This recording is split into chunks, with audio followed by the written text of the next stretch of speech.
राधे राधे। जय श्री कृष्ण। मैं युगांधर हूं।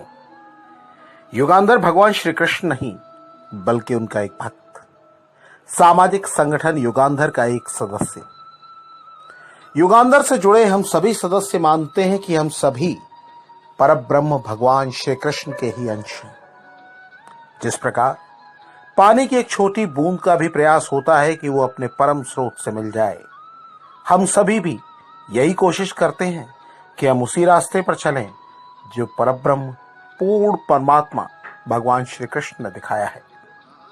विशेषकर वो रास्ता जब श्री कृष्ण ब्रज में बाल लीलाएं कर रहे थे।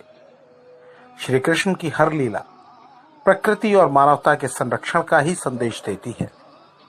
आज जब पूरा विश्व कोरोना वायरस की वजह से पैदा हुई महामारी के कारण करा रहा है, भगवान श्री कृष्ण के संदेश और भी प्रासंगिक लगते हैं। हम सभी के मन में अक्सर इस तरह के प्रश्न आते हैं कि आखिर ये संकट क्यों आया, इसके लिए किसको दोषी ठहराया जाए और कब तक ये संकट हमारे सामने बना रहेगा। कभी ना कभी किसी न किसी रूप में ऐसा ही कोई प्रश्न आप सभी के सामने भी आया होगा और निश्चित ही भले ही बहुत थोड़े से वक्त के लिए उसने आपको चिंतित भी किया होगा। हम कई ऐसे लोगों को जानते हैं जो हर समय आज की परिस्थिति को लेकर चिंता में घिरे हुए हैं। पूरे देश में बीते कई दिनों से लॉकडाउन की स्थिति है। काम धंधे और रोजगार पूरी तरीके से ठप है। बच्चों के स्कूल भी बंद हैं। लोगों को उपचार नहीं मिल रहा है। जो खबरें सामने आती हैं वो भी लगातार निराश करने वाली है। लॉकडाउन खत्म किए जाने की एक तारीख तय है, लेकिन अभी ये तय नहीं है कि क्या 17 मई को ये समस्या विदा हो जाएगी, सब कुछ सामान्य हो जाएगा, सब कुछ पहले की तरह हो जाएगा, परेशानियां खत्म हो जाएंगी। हम सभी जानते हैं कि ऐसा नहीं होने जा रहा है, और जब ऐसा नहीं होने वाला है तो कहीं ना कहीं हम सभी का जीवन इससे प्रभावित होने वाला है। दुनिया भर के अर्थशास्त्री माथापच्ची कर रहे हैं। वो बता रहे हैं कि कोरोना वायरस के कारण फैली महामारी से दुनिया में अभूतपूर्व मंदी की स्थिति पैदा हो गई है। करोड़ों लोगों के रोजगार जाने वाले हैं। स्थिति इतनी भयावह बताई जा रही है कि नौकरी करने वाले हर 2 लोगों में से एक का रोजगार जाने वाला है। कौन होगा वो? कौन होगा? कहीं वो हम तो नहीं होंगे? और अगर हम हुए तो जीवन कैसे चलेगा? हमारे सामने सिर्फ प्रश्न है, उत्तर भविष्य के गर्भ में है। और जब हमारे सामने किसी भी प्रश्न का कोई उत्तर ही उपस्थित नहीं है, यानी हमें किसी सवाल का जवाब नहीं मालूम है, तब हम केवल अनुमान और अटकल ही लगा सकते हैं। ऐसे में चिंता होना स्वाभाविक है। लेकिन जैसा हमने श्री कृष्ण के चरित्र से सीखा है कि चिंता से बड़ा चिंतन है, और चिंतन ही चिंता को दूर करने का रास्ता दिखाता है। नौकरियां जाएंगी, मंदी आएगी, जो लोग स्वरोजगार में लगे हैं उन पर भी असर पड़ेगा। चिंता तो होगी ही, लेकिन मुश्किल परिस्थितियों में ही वीर पुरुष, धैर्यवान स्त्रियों और होनहार बच्चों की पहचान होती है। श्रेष्ठ समाज को किसी न किसी मोड़ पर श्रेष्ठ होने की परीक्षा देनी होती है, और वो इसके लिए सहर्ष तैयार रहता है। चिंताएं आसमान छूने लगी हैं, लेकिन जब तक चुनौतियां बड़ी न हो रास्ते भी तैयार नहीं होते। नदी पार करनी थी तो नाव बनाई, फिर अपने साधन संसाधनों को भी उस पार ले जाना था तो पुल तैयार किया। इंसान को इसकी प्रेरणा भगवान से मिलती रही है। त्रेता युग में नल नील ने जो पुल बनाया, तो वहां संबल देने के लिए परब्रह्म श्री राम साक्षात उपस्थित थे। क्या आज की परिस्थिति उतनी ही कठिन है या उससे कुछ कम है? इसका आकलन हमें स्वयं करना है। जब स्थितियां सामान्य होती हैं तब कई बार अपने पुरुषार्थ पर गर्व होता है। जाने अनजाने हम इसका बयान भी करते हैं। हम बताते हैं कि ये हमने किया, हमने वो किया, हमने ये किया, हमने वो किया, और ये सब बयान करते हुए हम लोगों से प्रशंसा हासिल करना चाहते हैं। लेकिन जैसा कहा जाता है कि खेल के मैदान में तीर और बंदूक चलाने का काम तो आम बच्चे भी बखूबी कर दिखाते हैं। शूरवीर का निशाना कितना सदा है, उसके हृदय में कितना साहस है, इसकी जानकारी तो युद्ध की परिस्थितियों में ही होती है, और आज ऐसा ही युद्ध छिड़ा हुआ है।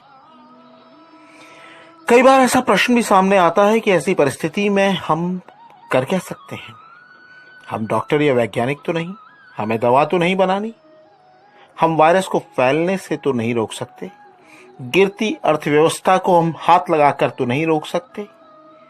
शायद ये तर्क दिल को तसल्ली देते हैं, लेकिन संकट की स्थिति में भी आप और हम बहुत कुछ कर सकते हैं। सबसे पहले तो हम खुद को देखें, क्या हम अपने आप को संभाल सकते हैं? हमें जो करना चाहिए वो हम कर रहे हैं? हमारे माध्यम से वायरस न फैले, क्या हम इतने सावधान हैं?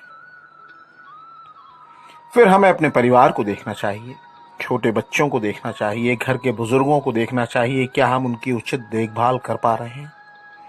क्या उन्हें जो संबल चाहिए, हिम्मत और हौसला चाहिए, वो हम दे पा रहे हैं? उनकी जरूरत को हम पूरा कर पा रहे हैं? इसके बाद समाज की ओर देखिए, ये देखिए कि क्या आपके आसपास ऐसा कोई व्यक्ति है जिसे आपकी मदद की आवश्यकता है। चाहे स्वाभिमान की वजह से वो मदद मांगने ना आया हो, लेकिन क्या उसकी कोई जरूरत है? फिर आप देखें कि क्या आपके दोस्तों और रिश्तेदारों में कोई ऐसा है जिसे मदद चाहिए, खाने की मदद, पैसों की मदद, दवाई की मदद, या फिर टूटते हुए मनोबल को संभालने से जुड़ी मदद। फोन के माध्यम से आप बात कर सकते हैं। सोशल डिस्टेंसिंग जरूरी है तो आपको किसी के दरवाजे पर जाने की जरूरत नहीं, लेकिन आप फोन पर बात करते हुए, संवाद बनाते हुए, हालचाल पूछते हुए ये जानकारी हासिल कर सकते हैं कि क्या किसी को मदद की कोई जरूरत है। भारत में हमेशा से माना गया है कि हमारी जरूरत है रोटी, कपड़ा और मकान। अभी ऐसी परिस्थिति नहीं है कि कपड़ा और मकान के लिए आपको सोचने की जरूरत हो या कोई आपसे मदद मांगे। लोगों को मदद की जरूरत होगी तो ज्यादा से ज्यादा भोजन, दूध और दवाई की। महीने महीने भर से लोग काम पर नहीं गए हैं। हो सकता है कि उनके सामने आर्थिक संकट हो, उनके सामने कोई और चुनौतियां खड़ी हो गई। हम लोग सामूहिक भोज भंडारे करते रहे हैं। भंडारे में सबने मिलकर योगदान भी दिया है। अभी भंडारा करने की जरूरत नहीं, खाना पकाने की जरूरत नहीं, लेकिन सामूहिक योगदान किया जा सकता है। एक पहल हो सकती है। कई लोग इस तरह की मदद कर भी रहे हैं। भोजन के पैकेट इकट्ठे किए जा रहे हैं, कच्चा माल इकट्ठा किया जा रहा है, लोगों को बांटा जा रहा है। इस तरह की परिस्थिति अगर लंबे समय तक बनी रहती है और अगर हम ऐसा कोई भंडार बना पाते हैं तो लोगों की लंबे वक्त तक मदद भी कर सकते हैं। एकजुट होकर हम एक टीम तैयार कर सकते हैं, जिसकी बात युगांधर के हम सभी सदस्य बार बार करते रहे। दूसरा, हम ये पता कर सकते हैं कि कहीं हमारे आसपास कोई ऐसा व्यक्ति तो नहीं जो इन विपरीत परिस्थितियों के कारण परेशान हो, उसका मनोबल कमजोर हो रहा हो। हम उसे संबल दे सकते हैं, हौसला बढ़ा सकते हैं, बता सकते हैं कि वो चिंता न करे, युगांधर नाम का एक संगठन उनके साथ है। हम सारे सदस्य उसके पीछे खड़े हैं। एक कदम आगे बढ़ाइए, आप चलने की कोशिश कीजिए। उंगली पकड़ने के लिए, सहारा देने के लिए हम आपके साथ रहेंगे। इसके साथ ही एक जरूरी काम जो हम कर सकते हैं वो है परमात्मा से प्रार्थना। कहते हैं कई बार जो काम दवा नहीं कर पाती वो दैवीय कृपा से हो जाता है। और आज जब मैं ये बात आपसे कर रहा हूं तो भगवान नरसिंह की जयंती है, जिनका प्राकट्य हमें बताता है कि यदि आपका विश्वास दृढ़ हो तो भगवान की कृपा होनी निश्चित है। यह निश्चित है कि भगवान आपकी रक्षा के लिए आएंगे, स्वयं आएंगे। भक्त प्रहलाद के पिता कश्यप ने खुद को सृष्टि का भगवान घोषित कर दिया था, और जब उसे जानकारी हुई कि उसका अपना बेटा प्रहलाद भगवान राम का भक्त है तो हिरण्यकश्यप ने उसे मारने का आदेश दे दिया। कई जतन के बाद भी हिरण्यकश्यप नाकाम रहा। हिरण्यकश्यप जब जब नाकाम हुआ, प्रहलाद की भक्ति उतनी ही प्रबल हुई, उसका प्रभाव बढ़ा और पूरा राज्य राम भक्त होने लगा। हिरण्यकश्यप के करीबी मंत्रियों ने शिकायत की, सब लड़का प्रहलाद बिगाड़ा, यानी प्रहलाद तो सारे समाज को ही बिगाड़ने में लगा है, यानी आपकी भक्ति से हटाकर श्री राम की भक्ति में लोगों को लगा रहा है। यह सुनकर हिरण्यकश्यप इतना नाराज हुआ कि प्रहलाद को बंदी बनाकर अपने दरबार में बुलाया। एक छोटा सा बच्चा जंजीरों में जकड़ा हुआ, प्रताड़ित, लेकिन उसका मस्तक विश्वास की डोर से बंधा था। चेहरे पर एक अलग तेज नजर आ रहा था। पूरे ब्रह्मांड को जीत लेने वाला हिरण्यकश्यप अभिमान और क्रोध की वजह से पागल सा हो गया। भूल गया कि प्रहलाद उसका खुद का बेटा है। वो भूल गया कि प्रहलाद एक छोटा सा बच्चा है। वो भूल गया कि एक राजा का कर्तव्य क्या है। उसके अभिमान की वजह से वो मदमस्त हो गया और इस अभिमान की वजह वो वरदान था जिसे लेकर वो खुद को अजय और अमर मानने लगा था। हिरण्यकश्यप ने कड़ी तपस्या के बाद ब्रह्मा से वरदान हासिल किया था कि कोई नर या पशु उसे मार न सके, उसकी मौत किसी अस्त्र या शस्त्र से न हो। जब उसकी मृत्यु आए तो न दिन हो न रात, वो जगह न घर के अंदर हो न बाहर। इस तरह के आशीर्वाद के बाद उसे लगने लगा कि वो अमर। अपने दरबार में आए प्रहलाद को निडर देखकर उसने क्रोध में प्रश्न किया, कहाँ है तेरा वो राम? क्यों तुझे बचाने नहीं आ रहा? प्रहलाद ने उत्तर दिया, आप मारेंगे और मैं पुकारूंगा तो वो अवश्य आएंगे। हिरण्यकश्यप ने दोबारा प्रश्न किया, कैसे आएगा, कहां से आएगा? प्रहलाद ने उत्तर दिया, वो सर्वत्र हैं, जिधर से पुकार होगी वहीं से आएंगे। यह सुनकर हिरण्यकश्यप का क्रोध 7वें आसमान तक जा पहुंचा। उसने कहा, क्यों झूठ बोलता है? अगर तेरा राम यहां है तो कहां है? दिखाई क्यों नहीं देता? महल के बीच बने एक खंबे के करीब खड़े प्रहलाद ने शांत स्वर में उत्तर दिया, हम में, तुम में और इस खम्भ में, सब में व्यापक राम, राम सर्वत्र है।